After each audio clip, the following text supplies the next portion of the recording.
Buenas tardes, chicos. Vamos a continuar con el tema de genética molecular. En la clase de hoy vamos a ver cómo se replica el material genético.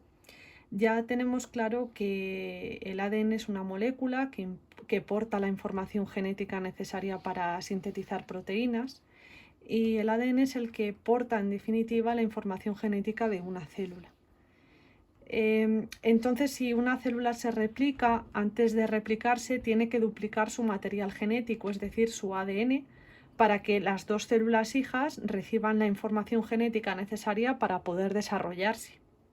Así que la replicación del ADN es eso, en definitiva, es la duplicación del material genético. Ya sabéis que esta duplicación, y si no lo sabéis os lo recuerdo ahora, esta duplicación del material genético se realiza durante la interfase, es decir, antes de la división celular, para que cuando una célula se divida, las dos células hijas puedan recibir la información genética necesaria para poder desarrollarse. De hecho, a nosotros cuando nos fecundan nuestros padres empezamos siendo una sola célula y terminamos con billones de células. Y durante este proceso de división celular, toda la información de una célula tiene que ser copiada, y tiene que ser copiada a la perfección. Por tanto, el ADN es una molécula que puede ser replicada para hacer copias casi perfectas de sí misma. Y esto es sorprendente teniendo en cuenta que hay casi 3.000 millones de pares de bases de ADN para ser copiadas. La replicación del ADN, como veremos más adelante y ya os adelanto ahora, utiliza polimerasas. Las polimerasas son moléculas dedicadas específicamente solo a copiar ADN. Replicar todo el ADN de una sola célula humana tardaría un tiempo de varias horas, y al final de este proceso, una vez que el ADN se ha replicado, en realidad la célula tiene el doble de la cantidad del ADN que necesita. Entonces lo que hace la célula es que se divide y deposita la mitad de este ADN en una célula hija y la otra mitad de este ADN en la otra célula hija, de manera que cada una de las células hijas con respecto de la original es en muchos casos absolutamente idénticas genéticamente. Es decir, cada una de las células hijas con respecto de la original son absolutamente genéticamente idénticas. Hoy sabemos que la replicación del ADN es una replicación semiconservativa. ¿Y qué quiere decir esto de replicación semiconservativa? Bueno, ya sabéis que la molécula de ADN, tal y como la descubrieron Watson y Crick en la década de los 50, está formada por dos cadenas formando una doble hélice, ¿no? Dos cadenas enrolladas helicoidalmente en forma de una doble hélice. Entonces, semiconservativa quiere decir que cada una de las dos células hijas tendrá una cadena de las originales, es decir, aquí hay dos cadenas originales de color azul, pues una de las hijas recibe una cadena azul procedente de la original y una cadena azul procedente de la original. Y además de recibir cada una de ellas una cadena de las originales, también tendrá una cadena que se sintetiza, y ya veremos cómo, representada, ¿vale?, en color verde. Bueno, pues entonces, como bien he dicho, cada célula hija recibe una de las cadenas iniciales, es decir, de las originales, representada en color azul, y otra cadena de nueva formación representada en color verde. Eso es lo que significa semiconservativa, ¿vale? Bueno, esto es lo que sabemos hoy. Sabemos hoy que la duplicación del ADN es semiconservativa, pero cuando en los años 50 Watson y Crick descubrieron cómo es la molécula de ADN, se plantearon tres posibles hipótesis para explicar cómo era la replicación del material genético. Mirad, la hipótesis conservativa decía que la doble hélice original se transfería a una de las células hijas y la otra célula hija recibía una doble hélice de nueva formación. Es decir, que de la doble hélice original se duplica su material genético, pero una célula hija recibe la doble hélice original con las dos hebras originales y otra célula hija recibe una doble cadena, doble hélice de nueva formación. La segunda hipótesis ya la hemos explicado, que es el modelo semiconservativo, que es el que se ha demostrado y ha sido aceptado. ¿Vale? Que repito que cada célula hija tendrá una cadena igual a la original y otra cadena que se sintetiza de novo, es decir, de nuevo. Y la tercera hipótesis es el modelo dispersivo, que decía que esta doble cadena original se fragmentaba, es decir, que las células hijas en las células hijas se habría producido una fragmentación de tal manera que cada célula hija recibía pequeños fragmentos de la cadena original representados en color azul y pequeños fragmentos de cadena que se habían formado de nuevo, es decir, de cadena nueva representados en color verde. Así que 3 hipótesis para explicar la replicación del ADN: modelo conservativo, modelo semiconservativo y modelo dispersivo.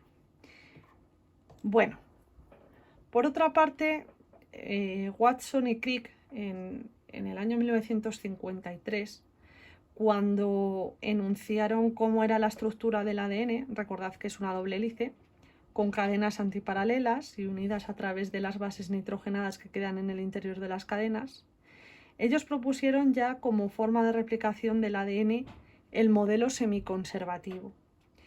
Pero fue solamente una propuesta porque hubo que esperar un tiempo, aunque no demasiado, para que 2 investigadores que fueron Mendelssohn y Stahl demostraran este modelo semiconservativo. Bueno, pues lo que vamos a ver a continuación es el experimento de Mendelssohn y Stahl, que demostró que el ADN se replica de una manera semiconservativa. Mendelssohn y Stahl lo que hicieron fue que en un medio de cultivo enriquecido con nitrógeno 15, en este medio pusieron a crecer bacterias de Escherichia coli, que ya os tiene que sonar. Deciros que el nitrógeno 15 es un isótopo del nitrógeno y es un isótopo pesado. Ya sabéis que el ADN tiene nitrógeno en las bases nitrogenadas, así que las bacterias que hicieron crecer Mendelssohn y Stahl en este medio lo que hicieron fue incorporar ese isótopo pesado del nitrógeno a su material genético. Entonces cultivaron bacterias de Escherichia coli y pasado un tiempo transfirieron esas bacterias que habían incorporado nitrógeno 15 a su ADN a un medio que tenía nitrógeno 14.